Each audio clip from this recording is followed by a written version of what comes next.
जय श्री गणेशाय नमः। श्री हरि। श्री रामचरितमानस एक प्रसादी ग्रंथ है। इस पवित्र ग्रंथ के पठन पाठन और मनन से मनुष्य का सहज ही कल्याण होता है। इसका प्रत्येक दोहा, चौपाई, सोरठा तथा छंद महामंत्र है। सुंदर कांड के संदर्भ में तो कहना ही क्या है। यद्यपि संपूर्ण रामचरितमानस ही मनोहर है, किंतु इसका सुंदर कांड अत्यंत ही मनोहर है। जिस प्रकार महाभारत का विराट पर्व सर्वश्रेष्ठ अंश है, उसी प्रकार श्री रामचरितमानस में सुंदर कांड सर्वश्रेष्ठ अंश है। इससे श्रेष्ठता का कारण बताते हुए कहा गया है, सुंदरे सुंदरो राम, सुंदरे सुंदरी कथा, सुंदरे सुंदरी सीता, सुंदरे किन्नम सुंदरम। अर्थात सुंदरकांड में श्री राम सुंदर हैं, कथा सुंदर है, सीता सुंदर है। सुंदर में क्या सुंदर नहीं है। इसके अतिरिक्त इसमें हनुमान जी का पावन चरित्र है, जो भक्तों के लिए कल्प वृक्ष है। एक बात निर्विवाद है कि सुंदरकांड का श्रद्धालु जन अनुष्ठान करते हैं, जिससे उनकी प्रत्येक मनोकामना पूर्ण होती है। दूसरी बात, सुंदरकांड की कथा पात्रों के स्वभाव और आचरण आदि में आध्यात्मिकता तथा रहस्यात्मकता का मणिकांचन संयोग दिखाई पड़ता है। ऐसा मान्यता है कि सुंदरकांड के पाठ का प्रारंभ किष्किंधा कांड के दोहा 21 से करना चाहिए। अतः सुंदरकांड के पूर्व किष्किंधा कांड का दोहा संख्या 21 दिया गया है। तो शुरू करते हैं किष्किंधा कांड के दोहा 21 से। श्री गणेशाय नमः। बोलो सियावर भगवान रामचंद्र की जय। ओम श्री परमात्मने नमः। प्रणबौ पवन कुमार खल, बन पावक ज्ञान घन, जासु हृदय आगार बसहि, राम सर चाप धर। बलि बांधत प्रभु बारहु, सो तनु बरनि न जाई, उभय घरी मह दीनहि, सात प्रदीक्षण धाई। अजि मंगल भवन अमंगल हारी, द्रबहु सुदशरथ अजिर बिहारी। अंगद कहहि जाऊं मैं पारा, जिय संशय कछु फिरती बारा। जामवंत कह तुम सब लायक, पठहि कमी सब ही कर नायक। कहहि रीछपति सुनु हनुमाना, काच पिसाधि रहूं बलबाना। पवन तनय बल पवन समाना, बुद्धि विवेक विज्ञान निधाना। कबन सुकाज कठिन जग माही, जो नहीं होई तात तुम पाही। राम काज लगी तब अवतारा, सुनते ही भययु पर्वताकारा। कनक बरन तन तेज बिराजा, मानहु अपर गिरहि कर राजा। सिंहनाद कर बारहि बारा, लीलहि नागहु जल निधि खारा। सहित सहाय रावण ही मारी, आनहु इहाँ त्रिकुट उपारी। जामवंत मैं पूछहु तोहि, उचित सिखावनु दीजहु मोहि। इतना करहूँ तात तुम जाई, सीतहि देखि कहीं सुधिलाही। तब निज बुझ बल राजीव नैना, कौतिक लाग संग कपिसेना। कपिसेन संग संघारी, निश्चर राम सुइत ही आनी है। त्रैलोक पावन सुजसु, सुर मुनि नारद आदि बखानी है। जो सुनत गावत कहत समझत, परम पद नर पाबई। रघुबीर पद पाथोज मधुकर, दास तुलसी गाबहि। भव भेषज रघुनाथ जसु, सुनिहे जय नर अरु नारी। तिनकर सकल मनोरथ, सिद्ध करहि त्रिशिरारी। नीलोत्पल तन श्याम काम, कोटि शोभा अधिक। सुनिय तासु गुण ग्राम जासु, नाम अग खग बधिक। मंगल भवन मंगल हारी, द्रबहु सुदशरथ अजिर बिहारी। बोलो सियावर भगवान रामचंद्र की जय। पवन सुत हनुमान की जय। उमापति महादेव की जय। श्री गणेशाय नमः। श्री जानकी बल्लभो विजयते, श्री रामचरितमानस पंचम सोपान सुंदर कांड। शांतं शाश्वतं प्रेमयं नघं निर्वाण शांति प्रदं ब्रह्मा शंभु फणीन्द्र सेव्यमनिशं वेदांत वेदं विभुवं रामाख्यं जगदीश्वरं सुरगुरुं मायामनुष्यं हरि वन्देऽहं करुणाकरं रघुवरं भूपाल चूड़ामणिं। शांत सनातन अप्रेम प्रमाणों से परे निष्पाप मोक्ष रूप परम शांति देने वाले ब्रह्मा शंभु और शेष जी से निरंतर सेवित वेदांत के द्वारा जानने योग्य सर्वव्यापक देवताओं में सबसे बड़े माया से मनुष्य रूप में दिखने वाले समस्त पापों को हरने वाले करुणा की खान रघुकुल में श्रेष्ठ तथा राजाओं के शिरोमणि राम कहलाने वाले जगदीश्वर की मैं वंदना करता हूँ। हे रघुनाथ जी, मैं सत्य कहता हूँ और फिर आप सबके अंतरात्मा ही हैं, सब जानते ही हैं। मेरे हृदय में दूसरी कोई इच्छा नहीं है। हे रघुकुल श्रेष्ठ, मुझे मेरी निर्वरा पूर्ण भक्ति दीजिए और मेरे मन को काम आदि दोषों से रहित कीजिए। अतुलित बलधामम हेम शैलाभदेहम धनुजबन कृशानुम ज्ञानिनाम गगन्यम सकल गुण निधानम वानरानामधीशं रघुपति प्रिय भक्तं बात जातं नमामि। रघुपति प्रिय भक्तं बात जातं नमामि। अतुल बल के धाम, सोने के पर्वत सुमेरु के समान कांति युक्त शरीर वाले दैत्य रूपी वन को ध्वंस करने के लिए अग्नि रूप, ज्ञानियों में अग्रगण्य, संपूर्ण गुणों के निधान, बानरों के स्वामी श्री रघुनाथ जी के प्रिय भक्त पवन पुत्र श्री हनुमान जी को मैं प्रणाम करता हूँ। जामवन के सुंदर वचन सुनकर हनुमान जी को हृदय को बहुत ही भाए। वो बोले, हे भाई, तुम लोग दुख सहकर कंद मूल फल खाकर तब तक मेरी राह देखना, जब तक मैं सीता जी को देखकर लौट ना आऊं।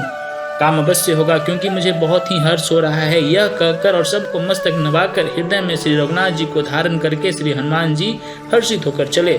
समुद्र के तीर पर एक सुंदर पर्वत था। हनुमान जी खेल से ही अनायास ही कूदकर उसके ऊपर जा चढ़े और बार बार श्री रघुवीर जी का स्मरण करके अत्यंत बलवान हनुमान जी उस पर से बड़े वेग से उछले। जिस पर्वत पर हनुमान जी पैर रखकर चले, जिस पर से वे उछले, वह तुरंत ही पाताल में धंस गया। जैसे श्री रघुनाथ जी का अमोघ बाण चलता है, उसी तरह हनुमान जी चले। समुद्र ने उन्हें श्री रघुनाथ जी का दूत समझकर मैनाक पर्वत से कहा कि हे मैनाक, तुम इनकी थकावट दूर करने वाला हो, अर्थात अपने ऊपर इन्हें विश्राम दो। हनुमान जी ने उसे हाथ से छू दिया और फिर प्रणाम करके कहा, भाई, श्री रामचंद्र जी का काम किए बिना मुझे विश्राम कहा। देवताओं ने पवन पुत्र हनुमान को जाते हुए देखा। उनकी विशेष बल बुद्धि को जानने के लिए परीक्षार्थ उन्होंने सुरसा नामक सर्पों की माता को भेजा। उसने आकर हनुमान जी से यह बात कही। आज देवताओं ने मुझे भोजन दिया है। यह वचन सुनकर पवन कुमार हनुमान जी ने कहा, श्री राम जी का कार्य करके मैं लौट आऊं और सीता जी का खबर प्रभु को सुना दूं, तब मैं आकर तुम्हारे मुंह में घुस जाऊंगा, तुम मुझे खा लेना। हे माता, मैं सत्य कहता हूं, अभी मुझे जाने दो। जब किसी भी उपाय से उसने जाने नहीं दिया, तब हनुमान जी ने कहा, तो फिर मुझे खा ले। उसने योजना भर 4 कोसों में मुंह फैलाया। तब हनुमान जी ने अपने शरीरों को उससे दूना बढ़ा दिया। उसने 16 योजन का मुख किया। हनुमान जी तुरंत ही 32 योजन के हो गए। जैसे जैसे सुरसा मुख का विस्तार बढ़ाती थी, हनुमान जी उसका दूना रूप दिखलाते थे। उसने 400 कोस का मुख किया। तब हनुमान जी ने बहुत ही छोटा रूप धारण कर लिया और वे उसके मुख में घुसकर तुरंत फिर बाहर निकल आए और फिर उनसे सिर निभाकर विदा मांगने लगे। उसने कहा, मैंने तुम्हारी बुद्धि बल का भेद पा लिया, जिसके लिए देवताओं ने मुझे भेजा था। तुम श्री रामचंद्र जी का सब कार्य करोगे, क्योंकि तुम बल बुद्धि के भंडार हो। यह आशीर्वाद देकर वह चली गई। तब हनुमान जी हर्षित होकर चले। समुद्र में एक राक्षसी रहती थी। वह माया करके आकाश में उड़ते हुए पक्षियों को पकड़ लेती थी। आकाश में जीव जंतु उड़ा करते थे। वह जल में उनकी परछाई देखकर उस परछाई को पकड़ लेती थी जिससे वह उड़ नहीं सकते और जल में गिर पड़ते थे। इसी प्रकार वह सदा आकाश में उड़ने वाले जीवों को खाया करती थी। उसने वही छल हनुमान जी से भी किया। हनुमान जी ने तुरंत ही उसका कपट पहचान लिया। पवन पुत्र धीर बुद्धि वीर हनुमान जी उसको मारकर समुद्र के पार गए। वहां जाकर उन्होंने वन की शोभा देखी। मधु पुष्प रस के लोभ से घोड़े गुंजार कर रहे थे। अनेकों प्रकार के वृक्ष फल फूलों से शोभित है। पक्षी और पशु के समूह को देखकर वे मन में बहुत ही प्रसन्न हुए। सामने एक विशाल पर्वत देखकर हनुमान जी भय त्याग कर उस पर दौड़कर जा चढ़े। शिव जी कहते हैं, हे उमा, इसमें बानर हनुमान की बड़ाई नहीं है, यह प्रभु का प्रताप है जो काल को भी खा जाता है। पर्वत पर चढ़कर उन्होंने लंका देखी। बहुत ही बड़ा किला है, कुछ भी नहीं कहा जाता। वह अत्यंत ऊंचा है। उसके चारों ओर समुद्र है। सोने के परकोट चारी दीवारी का परम प्रकाश हो रहा है। विचित्र मणियों से जड़ा हुआ सोने का परकोटा है। उसके अंदर बहुत से सुंदर सुंदर घर हैं, चौराहे, बाजार, सुंदर मार्ग और गलियां हैं। सुंदर नगर बहुत प्रकार से सजा हुआ है। हाथी, घोड़ा, खच्चरों के समूह तथा पैदल और रथों के समूह को कौन गिन सकता है। अनेकों रूप के राक्षस का दल है। उनकी अत्यंत बलवती सेना वर्णन करते नहीं बनती। वन, बाग, उपवन, बगीचे, फुलबारी, तालाब, कुएं और बावलियां सुशोभित है। मनुष्य, नाग, देवताओं और गंधर्वों की कन्याएं अपने सौंदर्य से मुनियों को भी मोह लेती हैं। कहीं पर्वत के समान विशाल शरीर वाले भले ही बलवान पहलवान गरज रहे हैं। वे अनेकों अखाड़ों में बहुत प्रकार से भिड़ते और एक दूसरे को ललकारते हैं। भयंकर शरीर वाले करोड़ों योद्धा यत्न करके बड़ी सावधानी से नगर के चारों दिशाओं में सब ओर से रखवाली करते हैं। कहीं दुष्ट राक्षस भैंसों, मनुष्यों, गायों, गधों और बकरों को खा रहे हैं। तुलसीदास ने इनकी कथा इसलिए कुछ थोड़ी सी कही है कि निश्चय ही श्री रामचंद्र जी के बाण रूपी तीर्थ में शरीरों को त्याग कर परम गति पावेंगे। नगर के बहुसंख्यक रखवालों के देखकर हनुमान जी मन में विचार किए कि अत्यंत छोटा रूप धरूं और रात के समय नगर में प्रवेश करूं। हनुमान जी मच्छर के समान छोटा सा रूप धारण करके नर रूप में लीला करने वाले भगवान श्री रामचंद्र जी का स्मरण करके लंका को चले। लंका के द्वार पर लंकिनी नामक एक राक्षसी रहती थी। वह बोली, मेरा निरादर करके बिना मुझसे पूछे कहाँ चला जा रहा है। हे मूर्ख, तूने मेरा भेद नहीं जाना। जहाँ तक जितने चोर हैं वे सब मेरे आहार हैं। महाकपि हनुमान जी ने उसे एक घूंसा मारा जिससे वह खून की उल्टी करते ही पृथ्वी पर लुढ़क पड़ी। वह लंकिनी फिर अपने आप को संभाल कर उठी और डर के मारे हाथ जोड़कर विनती करने लगी। वह बोली, रावण को जब ब्रह्मा जी ने वर दिया था तब चलते समय उन्होंने मुझे राक्षसों की विनाश की यह पहचान बता दी थी कि जब तू बंदर के मारने से व्याकुल हो जाए तब तो राक्षसों का संहार हुआ जान लेना। हे तात, मेरे बड़े पुण्य हैं जो मैं श्री रामचंद्र जी के दूत आपको नेत्रों से देख पाई। हे तात, स्वर्ग और मोक्ष के सब सुखों को तराजू के एक पल्ले में रखा जाए, वे सब मिलकर दूसरे पल्ले पर रखे हुए उस सुख के बराबर नहीं हो सकते जो क्षण मात्र के सत्संग से होता है। अयोध्यापुरी के राजा श्री रघुनाथ जी को हृदय में रखे हुए नगर में प्रवेश करके सब काम कीजिए, उसके लिए सब विष अमृत हो जाता है। शत्रु मित्रता करने लगते हैं। समुद्र गाय के खुर के बराबर हो जाता है। अग्नि में शीतलता आ जाती है। और हे गरुड़ जी, सुमेरु पर्वत उसके लिए रज के समान हो जाता है। जिसे श्री रामचंद्र जी ने एक बार कृपा कर देख लिया। तब हनुमान जी बहुत ही छोटा रूप धारण किए और भगवान का स्मरण करके नगर में प्रवेश किए। उन्होंने एक प्रत्येक महल की खोज की, जहां तहां असंख्य योद्धा देखे। फिर वे रावण के महल में गए। वह अत्यंत विचित्र था जिसका वर्णन नहीं हो सकता। हनुमान जी ने उस रावण को शयन किए देखा, परंतु महल में जानकी जी नहीं दिखाई दी। फिर एक सुंदर महल दिखाई दिया जहां उसमें भगवान का एक अलग मंदिर बना हुआ था। वह महल श्री राम जी के आयुध धनुष बाण के चिन्हों से अंकित था। उसकी शोभा वर्णन नहीं की जा सकती। वहां नवीन तुलसी के वृक्ष समूह को देखकर कपिराज हनुमान जी हर्षित हुए। लंका तो राक्षसों का समूह का निवास स्थान है, यहाँ सज्जन साधु पुरुष का निवास कहाँ। हनुमान जी मन में इस प्रकार तर्क करने लगे। उसी समय विभीषण जी जागे। उन्होंने राम का स्मरण किया, उच्चारण किया। हनुमान जी ने उन्हें सज्जन जाना और हृदय में हर्षित हुए।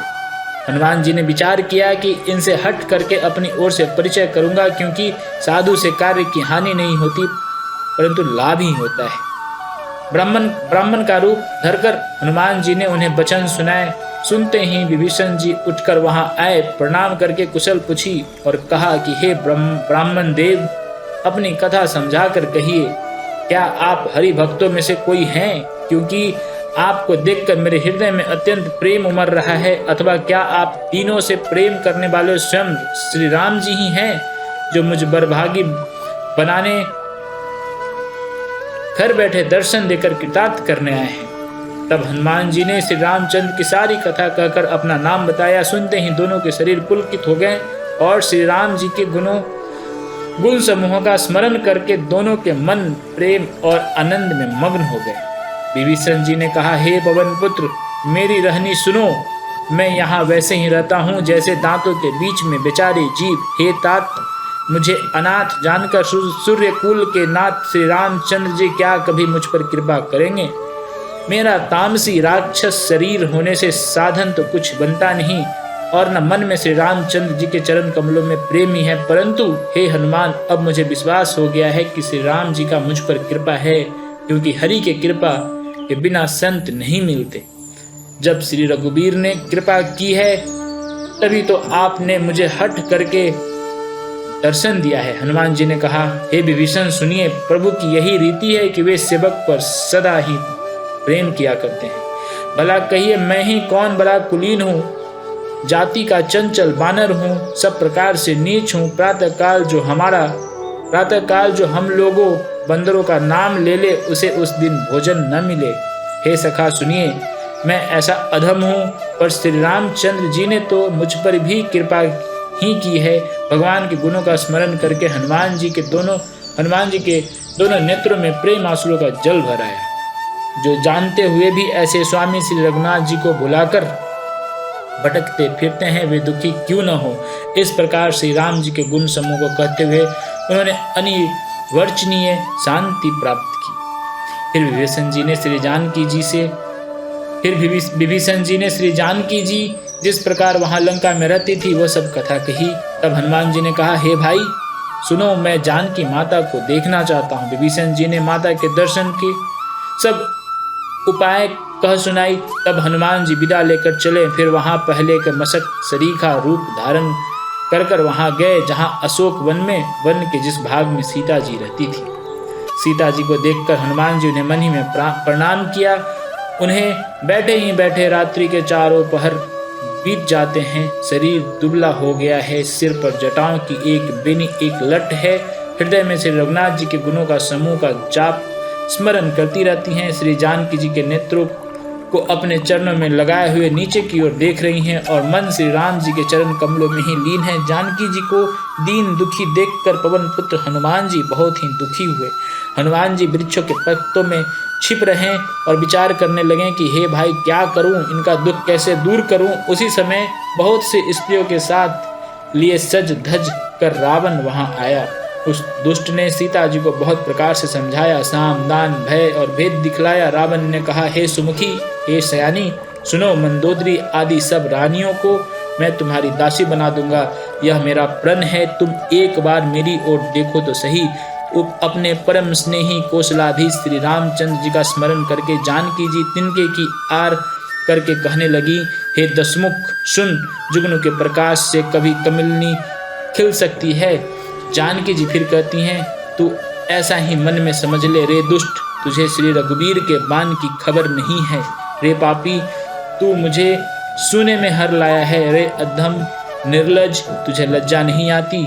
अपने को जुगनू के समान और रामचंद्र जी को सूर्य के समान सुनकर और सीता जी के कठोर वचनों को सुनकर रावण तलवार निकालकर बड़े गुस्से में बोला, सीता, तूने मेरा अपमान किया है, मैं तेरा सिर इस कठोर कृपाण से काट डालूंगा, नहीं तो जल्दी से मेरा बात मान लो। हे सुमुखी, नहीं तो जीवन से हाथ धोना पड़ेगा। सीता जी ने कहा, हे दशग्रीव, प्रभु की भुजा जो श्याम कमल की माला के समान सुंदर और हाथी के सूर के समान पुष्ट और विशाल है, या तो वह भुजा ही मेरे कंठ में पड़ेगी या तेरी भयानक तलवार ही। रे सठ सुन, यही मेरा सच्चा प्रण है।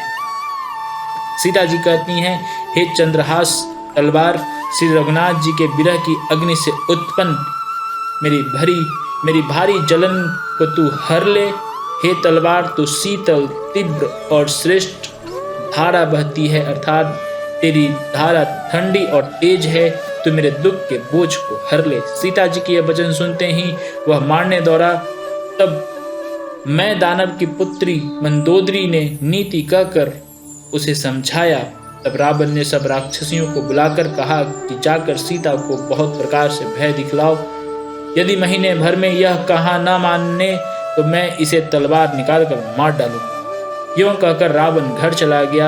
यहाँ राक्षसियों के समूह बहुत से बुरे रूप धरकर सीता जी को भय दिखलाने लगे। उनमें एक त्रिजटा नाम की राक्षसी थी।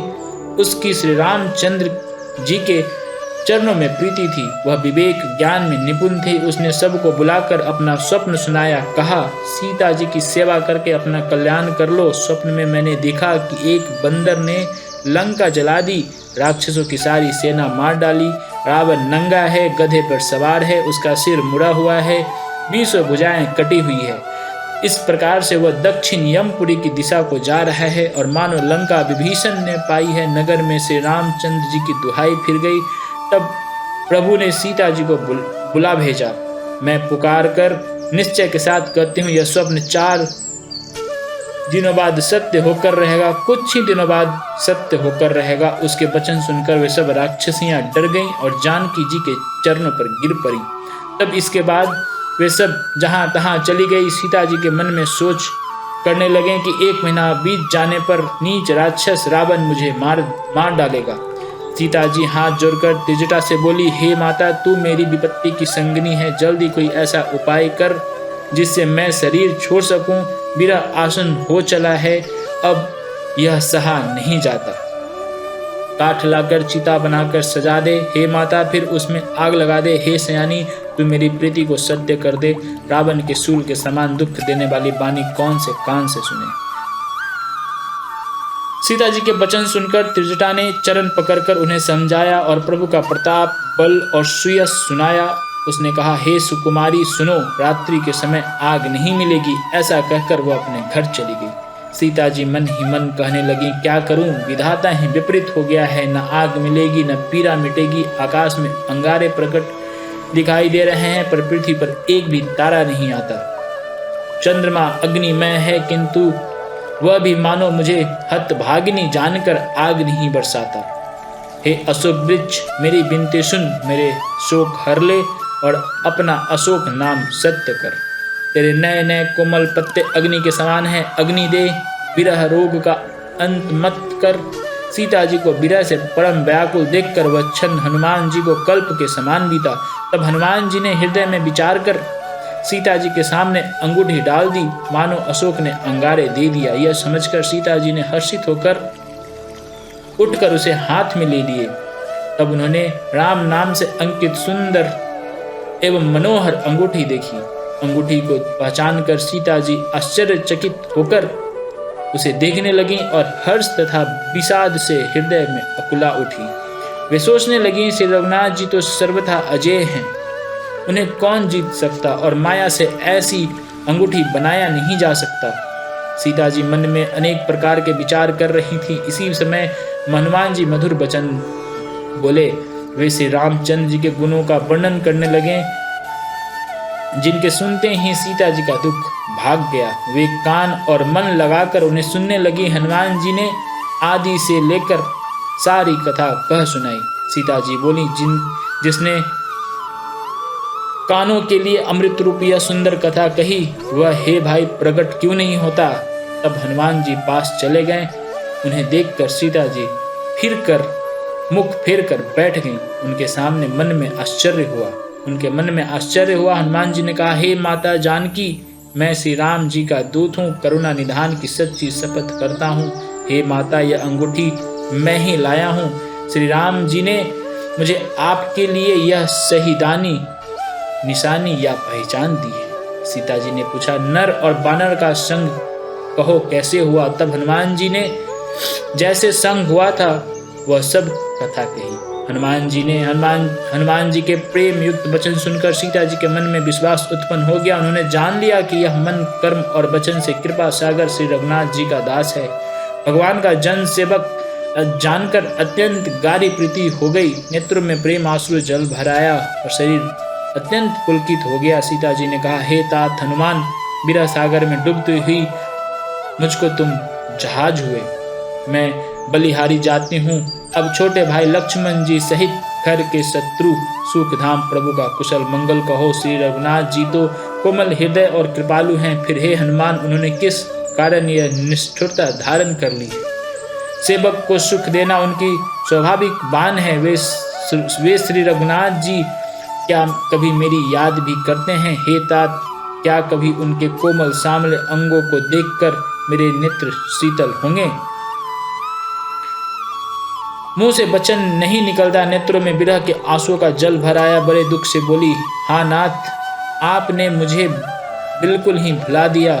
सीता जी को विरह परम व्याकुल देखकर हनुमान जी कोमल और बिनती वचन बोले, हे माता, सुंदर कृपा के धाम प्रभु भाई लक्ष्मण जी के सहित शरीर से कुशल हैं, परंतु आपके दुख से दुखी हैं। हे माता, मन में गलानी न मानिए, मन छोटा करके दुख न कीजिए। श्री रामचंद्र जी के हृदय में आपसे दुना प्रेम है।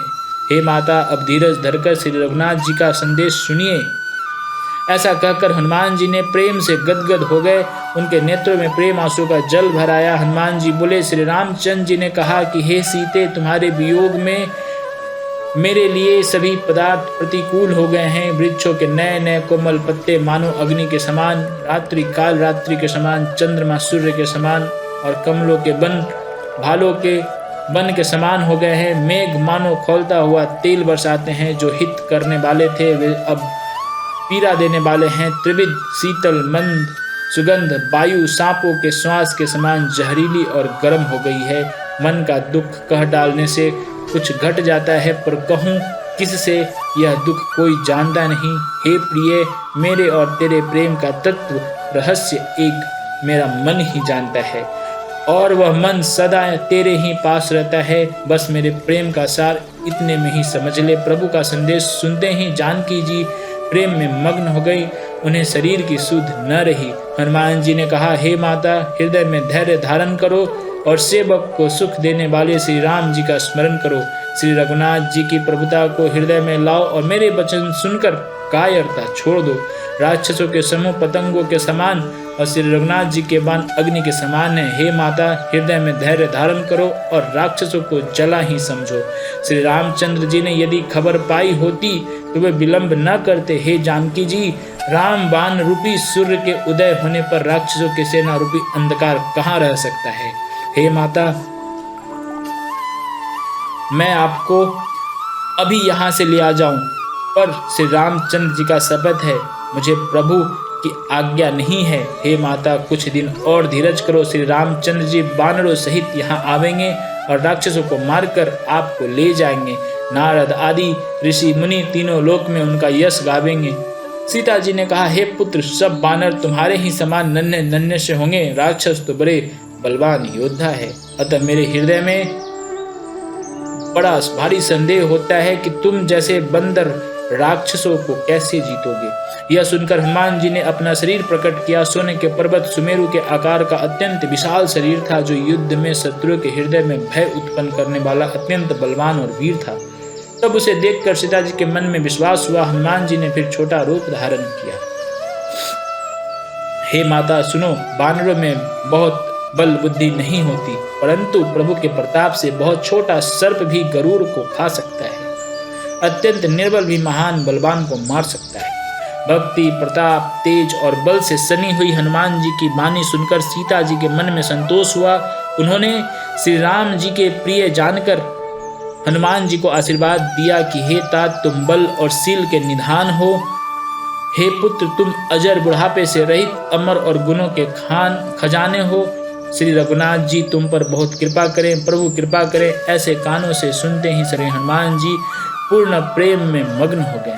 हनुमान जी ने बार बार सीता जी के चरणों में सिर नवाया और फिर हाथ जोड़कर कहा, हे माता, अब मैं कृतार्थ हो गया। आपका आशीर्वाद अचूक है, यह बात प्रसिद्ध है। हे माता सुनो, सुंदर फल वाले वृक्षों को देखकर मुझे बड़ी ही भूख लग गई है। सीता जी ने कहा, हे बेटा सुनो, बड़े भारी योद्धा राक्षस इस वन की रखवाली करते हैं। हनुमान जी ने कहा, हे माता, यदि आप मन में सुख माने प्रसन्न होकर आज्ञा दें तो मुझे उनका भय तो बिल्कुल नहीं है। हनुमान जी को बुद्धि और बल में निपुण देखकर जानकी जी ने कहा, जाओ हे तात, श्री रघुनाथ जी के चरणों का हृदय में धारण करके मीठे फल खाओ। वे सीता जी को सिर नवाकर और बाग में घुस गए, फल खाए और वृक्षों को तोड़ने लगे। वहाँ बहुत से योद्धा रखवाले करने वाले थे,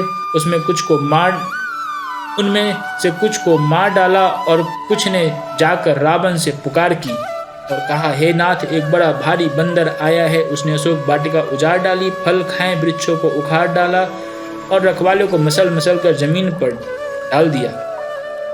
यह सुनकर रावण ने बहुत से योद्धा भेजे।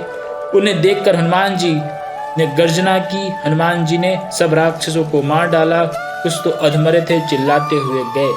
फिर रावण ने अक्षय कुमार को भेजा, वह असंख्य श्रेष्ठ योद्धाओं के साथ लेकर चला। उसे आते देख हनुमान जी एक वृक्ष हाथ में लेकर ललकारा और उसे मारकर महाध्वनि बड़े जोर से भी गर्जना की। उन्होंने सेना में कुछ को मार डाला, कुछ को मसल डाला और कुछ को पकड़ कर धूल में मिला दिया। कुछ ने फिर जाकर पुकार की कि हे प्रभु, बंदर बहुत ही बलवान है। पुत्र का वध सुनकर रावण क्रोधित हो उठा और उसने अपने जेठे पुत्र बलवान मेघनाद को भेजा। उसने कहा कि हे पुत्र, मारना नहीं, उसे बांध लाना, उस बंदर को देखा जाए कि कहाँ का है। इंद्र को जीतने वाला अतुलनीय योद्धा मेघनाद चला, भाई का मारा जान सुन उसे क्रोध हो आया। हनुमान जी ने देखा कि अब की भयानक योद्धा आया है, तब वे कटकटा कर गरजे और दौड़े। उन्होंने एक बहुत बड़ा वृक्ष उखाड़ लिया, लंकेश्वर रावण के पुत्र मेघनाद को बिना रथ का कर दिया, रथ को तोड़कर उसके नीचे पटक दिया। उसके साथ जो बड़े बड़े योद्धा थे उनको पकड़ हनुमान जी ने अपने शरीर से मसलने लगे। अब उन सब को मारकर फिर मेघनाद से लड़ने लगे।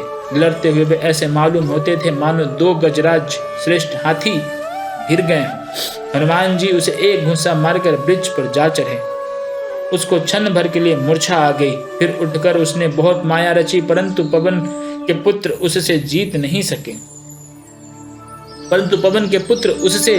जीते नहीं जाते।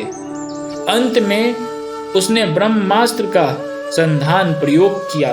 तब हनुमान जी ने मन में विचार किया कि यदि ब्रह्मास्त्र को नहीं मानता हूँ तो उसकी अपार महिमा मिट जाएगी। उसने हनुमान जी को ब्रह्मबाण मारा, जिसके लगते ही वे वृक्ष से नीचे गिर गए, परंतु गिरते समय उन्होंने बहुत सी सेना मार डाली। जब उसने देखा कि हनुमान जी मूर्छित हो गए, तब उनको नागपाश से बांध कर ले गया। शिव जी कहते हैं, हे भवानी सुनो, जिनका नाम जपकर ज्ञानी विवेकी मनुष्य संसार जन्म मरण के बंधन को काट डालते हैं, उनका दूत कहीं बंधन में आ सकता है।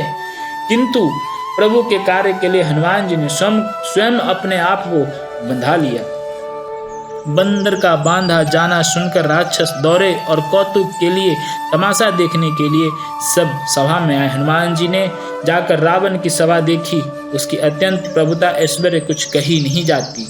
देवता और दिक्पाल हाथ जोड़े बड़े नम्रता के साथ भयभीत हुए रावण की भौं ताक रहे हैं, उसका रुख देख रहे हैं। उनका ऐसा प्रताप देखकर भी हनुमान जी के मन में जरा भी डर नहीं हुआ।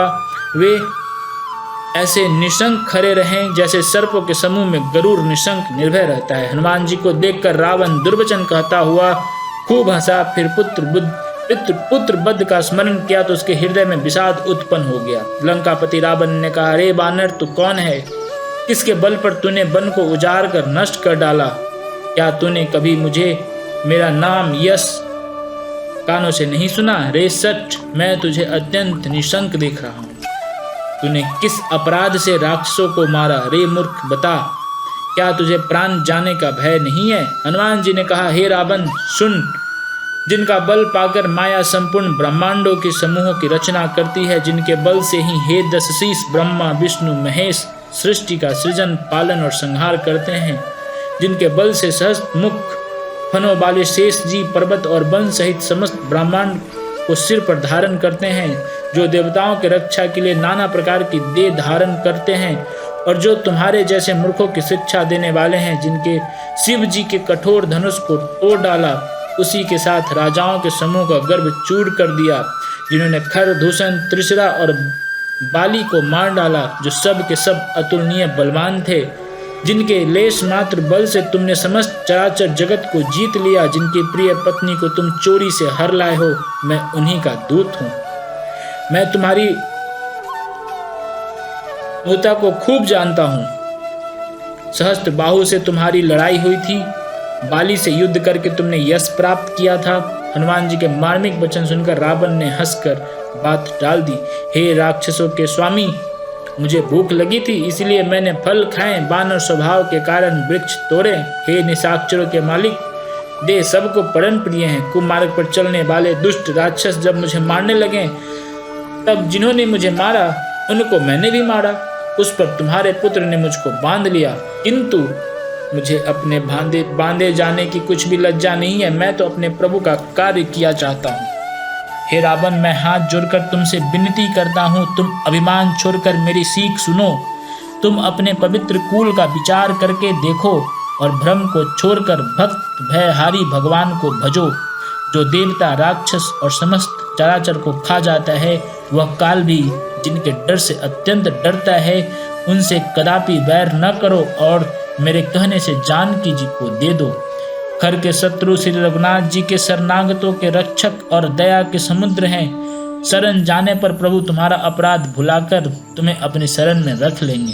तुम श्री राम जी के चरण कमलों के हृदय में धारण करो और लंका का अचल राज्य करो। ऋषि पुलत्स्य जी का यश निर्मल चंद्रमा के समान है, उस चंद्रमा में तुम कलंक न बनो। राम नाम के बिना वाणी शोभा नहीं पाती। मद मोह को छोड़ विचार कर देखो। हे देवताओं के शत्रु, सब गहनों से सजी हुई सुंदर स्त्री भी कपड़ों के बिना शोभा नहीं पाती। राम विमुख पुरुष की संपत्ति और प्रभुता रही हुई भी चली जाती है, उसका पाना न पाने के समान है। जिन नदियों के मूल में कोई जल स्रोत नहीं, वे वर्षा बीत जाने पर फिर तुरंत ही सूख जाती है। हे रावण, सुनो, मैं प्रतिज्ञा करके कहता हूँ कि राम विमुख की रक्षा करने वाले कोई भी नहीं। हजारों शंकर, विष्णु और ब्रह्मा भी श्री राम जी के साथ द्रोह करने वाले तुमको बचा नहीं सकते। मोह ही जिनका मूल है, ऐसे अज्ञान जनित बहुत पीड़ा देने वाले तम रूप अभिमान का त्याग कर दो और रघुकुल के स्वामी, कृपा के समुद्र भगवान श्री रामचंद्र जी का भजन करो। यद्यपि हनुमान जी ने भक्ति, ज्ञान, वैराग्य और नीति से सनी हुई बहुत ही हित की बात कही, तो भी वह महान अभिमानी रावण बहुत हंसकर व्यंग से बोला कि हमें यह बंदर बड़ा ज्ञानी गुरु मिला। रे दुष्ट, तेरी मृत्यु निकट आ गई। अधम मुझे शिक्षा देने चला है। हनुमान जी ने कहा, इससे उल्टा ही होगा, अर्थात मृत्यु तेरी निकट आई है, मेरी नहीं। यह तेरा मति भ्रम है, बुद्धि का फेर है, मैंने प्रत्यक्ष जान लिया है। हनुमान जी के वचन सुनकर वह बहुत ही कुपित हो गया और बोला, अरे इस मूर्ख का प्राण शीघ्र ही क्यों नहीं हर लेते। सुनते ही राक्षस उन्हें मारने दौड़े। उसी समय मंत्रियों के साथ विभीषण जी वहां आ पहुंचे। उन्होंने सिर नवाकर बहुत विनय करके रावण से कहा कि दूत को मारना नहीं चाहिए, ये नीति के विरुद्ध है। हे गोसाई, कोई दूसरा दंड दिया जाए। सब ने कहा, भाई यह सलाह उत्तम है। यह सुनते ही रावण हंसकर बोला, अच्छा तो बंदर को अंग भंग करके लौटा दिया जाए। मैं सबको समझाकर कहता हूँ कि बंदर की ममता पूंछ पर होती है, अतः तेल में कपड़ा डुबोकर इसके पूंछ में बांधकर फिर आग लगा दो। जब बिना पूंछ का यह बंदर वहां जाएगा अपने स्वामी के पास, तब यह मूर्ख अपने मालिकों के साथ ले आएगा जिनकी इसने बहुत बड़ाई की है। मैं जरा उनकी प्रभुता तो देखूं। यह वचन सुनते ही हनुमान जी मन में मुस्काए और मन ही मन बोले कि मैं जान गया, सरस्वती जी इसे ऐसी बुद्धि देने में सहायक हुई है। रावण के वचन सुनकर मूर्ख राक्षस वहीं पूंछ में आग लगाने की तैयारी करने लगा। पूंछ के लपेटने में इतना कपड़ा और घी तेल लगा कि नगर में कपड़ा, घी और तेल नहीं रह गया। हनुमान जी ने ऐसा खेल किया कि वह पूंछ बढ़ गई, लंबी हो गई। नगरवासी लोग तमाशा देखने आए। वे हनुमान जी को पैर से ठोकर मारते हैं और उनकी बहुत सी हंसी करते हैं। ढोल बजते हैं, सब लोग तालियां पीटते हैं। हनुमान जी को नगर में फिराकर फिर पूंछ में आग लगा दी। अग्नि को जलते देख हनुमान जी तुरंत ही बहुत छोटे रूप में हो गए। बंधन से निकलकर वे सोने की अटारियों पर जा चढ़े। उनको देखकर राक्षसों की स्त्रियां भयभीत हो गई। उस समय भगवान की प्रेरणा से 49 पवन चलने लगे। हनुमान जी अट्टहास करके गरजे और बढ़कर आकाश से जा लगे। देह बड़ी विशाल परंतु बहुत ही हल्की फुर्तीली है। वे दौड़कर एक महल से दूसरे महल पर चढ़ जाते हैं। नगर जल रहा है, लोग बेहाल हो गए हैं। आग की करोड़ों भयंकर लपटें झपट रही हैं। हाय बप्पा, हाय मैया, इस अवसर पर हमें कौन बचाएगा? चारों ओर यही पुकार सुनाई पड़ रही है। हमने तो पहले ही कहा था कि यह बानर नहीं, यह बानर का रूप धरे कोई देवता है। साधु का अपमान का यह फल है कि नगर अनाथ के नगरी की तरह जल रहा है। हनुमान जी ने एक ही क्षण में सारा नगर जला डाला, एक विभीषण का घर नहीं जलाया। शिव जी कहते हैं, हे पार्वती, जिन्होंने अग्नि को बनाया हनुमान जी उन्हीं के दूत हैं। इसी प्रकार वे अग्नि से नहीं जले। हनुमान जी ने उलट पलट कर एक ओर से दूसरी ओर तक सारी लंका जला दी। फिर वे समुद्र में कूद पड़े। पूंछ बुझाकर थकावट दूर करके फिर छोटा सा रूप धारण कर श्री हनुमान जी श्री जानकी जी के सामने हाथ जोड़कर जा खड़े हुए। हनुमान जी ने कहा, हे माता, मुझे कोई चिन्ह पहचान दीजिए जैसे श्री रघुनाथ जी ने मुझे दिया था। तब सीता जी ने चूड़ामणि उतार कर दी। हनुमान जी ने उसको हर्ष पूर्वक ले लिया। जानकी जी ने कहा, हे तात, मेरा प्रणाम निवेदन करना और इस प्रकार कहना, हे प्रभु, यद्यपि अब सब प्रकार से पूर्ण काम है, आपको किसी प्रकार की कामना नहीं है, तथापि दीन दुखियों पर दया करना आपका विरध है और मैं दीन हूँ। अतः इस विरध को याद करके हे नाथ मेरी भारी संकट को दूर कीजिए। हे तात, इंद्रपुत्र जयंती की कथा सुनाना और प्रभु को उनके बाण का प्रताप समझाना, स्मरण कराना। यदि महीने भर में नाथ न आए तो फिर मुझे जीत ही ना पाएंगे। हे हनुमान, कहो मैं किस प्रकार प्राण रखूं? हे तात, तुम भी अब जाने को कह रहे हो। तुमको देखकर छाती ठंडी हुई थी, फिर मुझे वही दिन और वही रात। हनुमान जी ने जानकी जी को समझाकर बहुत प्रकार से धीरज दिया और उनके चरण कमलों में सिर नवाकर श्री राम जी के पास गमन किया। चलते समय उन्होंने महाध्वनि से भारी गर्जना किया, जिससे सुनकर राक्षसों की स्त्रियों के गर्भ गिरने लगे। समुद्र लांग कर वे इस प्रकार आए। उन्होंने बानरों को किलकिला शब्द हर्ष ध्वनि सुनाया। हनुमान जी को देखकर सब हर्षित हो गए और तब बानरों ने अपना नया जन्म समझा। हनुमान जी का मुख प्रसन्न है और शरीर में तेज विराजमान है, जिससे उन्होंने समझ लिया कि ये श्री रामचंद्र जी का कार्य कर आए हैं। सब हनुमान जी से मिले बहुत ही सुखी हुए, जैसे तड़पती हुई मछली को जल मिल गया हो। सब हर्षित होकर नए नए इतिहास वृतांत पूछते कहते हुए श्री रघुनाथ जी के पास चले। तब सब लोग मधुबन के भीतर आए। अंगद की सम्मति से सबने मधुर फल खाए। जब रखवाले बरसने लगे तब घूंसों की मार मारते ही सब रखवाले भाग छूटे। उन सब ने जाकर पुकारा कि युवराज अंगद वन उजाड़ रहे हैं। यह सुनकर सुग्रीव हर्षित हुए कि बानर प्रभु का कार्य कर आए हैं। यदि सीता जी की खबर न पाई होती तो क्या वे मधुबन के फल खा सकते थे? इस प्रकार राजा सुग्रीव मन में विचार कर ही रहते कि समाज सहित बानर आ गए। सबने आकर सुग्रीव के चरणों में सिर नवाया। कपिराज सुग्रीव सभी से बड़े प्रेम के साथ मिले। उन्होंने कुशल पूछी। तब बानरों ने उत्तर दिया, आपके चरणों के दर्शन से सब कुशल है। श्री राम जी की कृपा से विशेष कार्य हुआ, कार्य में विशेष सफलता हुई है। हे नाथ, हनुमान ने ही सब कार्य किया और सब बानरों के प्राण बचा लिए। यह सुनकर सुग्रीव जी हनुमान जी से फिर मिले और सब बानरों समेत श्री रघुनाथ जी के पास चले। श्री राम जी ने जब बानरों को कार्य किए हुए आते देखा तब उनके मन में विशेष हर्ष हुआ। दोनों भाई स्फटिक शिला पर बैठे थे। सब बानर जाकर उनके चरणों में गिर पड़े। दया की राशि श्री रघुनाथ जी सब से प्रेम सहित गले लगकर मिले और कुशल पूछी। बानरों ने कहा, हे नाथ, आपके चरण कमलों के दर्शन पाने से अब कुशल है। जाम्बन ने कहा, हे रघुनाथ जी सुनिए, हे नाथ, जिस पर आप दया करते हैं उसे सदा कल्याण और निरंतर कुशल है।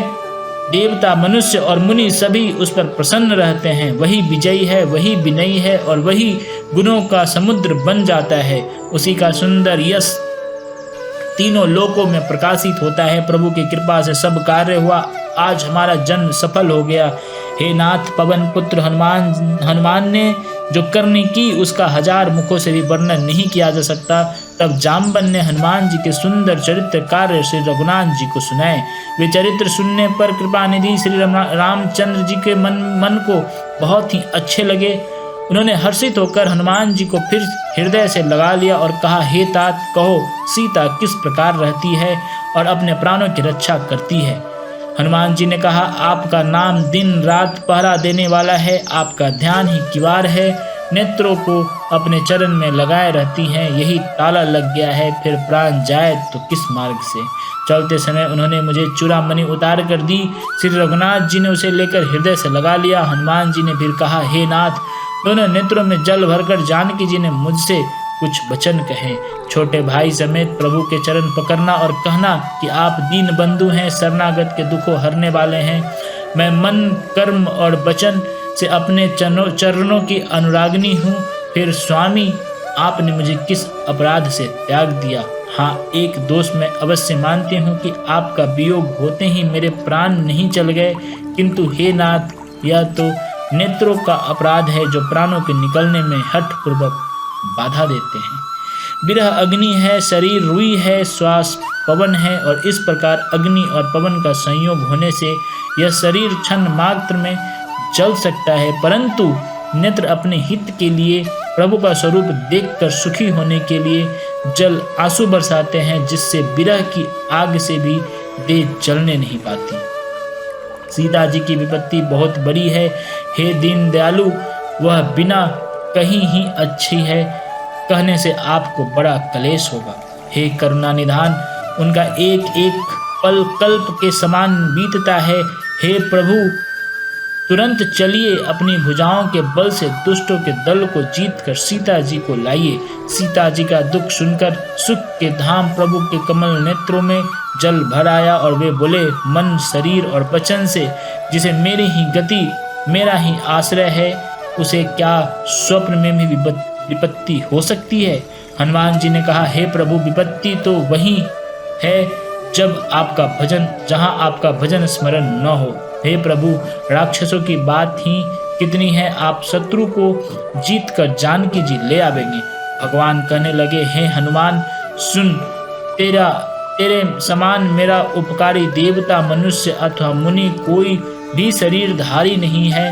मैं तेरा प्रत्युपकार बदले में उपकार तो क्या करूं? मेरा मन भी तेरे समान नहीं हो सकता। हे पुत्र, सुन, मैंने मन में खूब विचार करके देख लिया कि मैं तुझसे उर्ऋण नहीं हो सकता।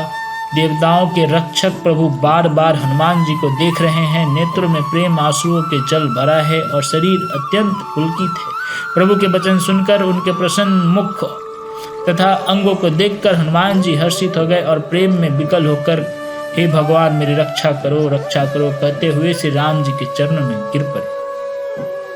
प्रभु उनको बार बार उठाना चाहते हैं, परंतु प्रेम में डूबे हुए हनुमान जी के चरणों से उठना सुहाता नहीं। प्रभु का कर कमल हनुमान जी के सिर पर है। उस स्थिति का स्मरण करके शिव जी प्रेम मग्न हो गए।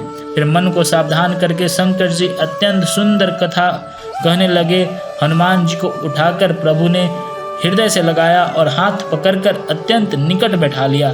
हे हनुमान, बताओ तो, रावण के द्वारा सुरक्षित लंका और उसके बड़े बांके किलों को तुमने किस तरह जलाया? हनुमान जी ने प्रभु को प्रसन्न जाना और वे अभिमान रहित वचन बोले, बंदर का बस यही बड़ा पुरुषार्थ है कि वह एक डाल से दूसरी डाल पर चला जाता है। मैंने जो समुद्र लांग कर सोने को नगर को जलाया, राक्षस गण को मारकर अशोक वन को उजाड़ डाला, यह सब तो हे श्री रघुनाथ जी आपका ही प्रताप है।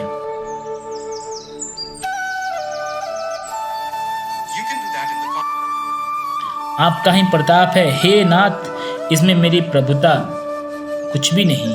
हे प्रभु, जिस पर आप प्रसन्न हो उसके लिए कुछ भी कठिन नहीं है। आपके प्रभाव से रुई, जो स्वयं बहुत जल जाने वाली वस्तु है, बड़बानल को ही निश्चय ही जला सकती है, अर्थात असंभव भी संभव हो सकता है। हे नाथ, मुझे अत्यंत सुख देने वाली अपनी निश्चल भक्ति कृपा करके दीजिए। हनुमान जी की अत्यंत सरल वाणी सुनकर हे भवानी, तब प्रभु श्री रामचंद्र जी ने एवमस्तु ऐसा ही हो कहा। हे उमा, जिसने श्री राम जी का स्वभाव जान लिया उसे भजन छोड़कर दूसरी बात नहीं सुहाती। यह स्वामी सेवक का संवाद जिसके हृदय में आ गया वही श्री रघुनाथ जी के चरणों में भक्ति पा गया। प्रभु के वचन सुनकर बानरगण कहने लगे, कृपालु आनंद कंद श्री राम की जय हो, जय हो, जय हो। तब श्री रघुनाथ जी ने कपिराज सुग्रीव को बुलाया और कहा, चलो चलने की तैयारी करो। अब विलंब किस कारण किया जाए, बानरों को तुरंत आज्ञा दो। भगवान की यह लीला रावण वध की तैयारी देखकर बहुत से फूल बरसाकर हर्षित होकर देवता आकाश से अपने अपने लोक को चले। वानर राज सुग्रीव ने शीघ्र ही बानरों को बुलाया। सेनापतियों के समूह आ गए। वानर भालुओं के झुंड अनेकों रंगों के हैं और उनमें अतुलनीय बल है। वे प्रभु के चरण कमलों में सिर नवाते हैं। महान बलवान ऋक्ष और बानर गरज रहे हैं। श्री राम जी ने बानरों की सेना देखी, तब कमल नेत्रों से कृपा पूर्वक उनकी ओर दृष्टि डाली। राम कृपा का बल पाकर श्रेष्ठ बानर मानो पंख वाले बड़े पर्वत हो गए। तब श्री राम जी ने हर्षित होकर प्रस्थान किया। उनके सुंदर और शुभ सुकुन हुए, जिनकी कृति सब मंगलों से पूर्ण है। उनके प्रस्थान के समय शकुन होना यह नीति है, लीला की मर्यादा है। प्रभु का प्रस्थान जानकी जी ने भी जान लिया। उनके बाएं अंग फरक कर मानो कह देते थे कि श्री राम जी आ रहे हैं। जानकी जी को जो शकुन होते थे वहीं रावण के लिए अपशकुन हुआ। सेना चली, उसका वर्णन कौन कर सकता है। असंख्य बानर और भालू गर्जना कर रहे हैं। नख ही जिनके शास्त्र हैं वे इच्छा अनुसार चलने वाले ऋक्ष बानर पर्वतों और वृक्षों को धारण किए कोई आकाश मार्ग से और कोई पृथ्वी पर चल रहे हैं। वे सिंह के समान गर्जना कर रहे हैं। दिशाओं के हाथी विचलित होकर चिघार रहे हैं। दिशाओं के हाथी चिघारने लगे, पृथ्वी डोलने लगी, पर्वत चंचल हो गए, कांपने लगे और समुद्र खलबला उठा।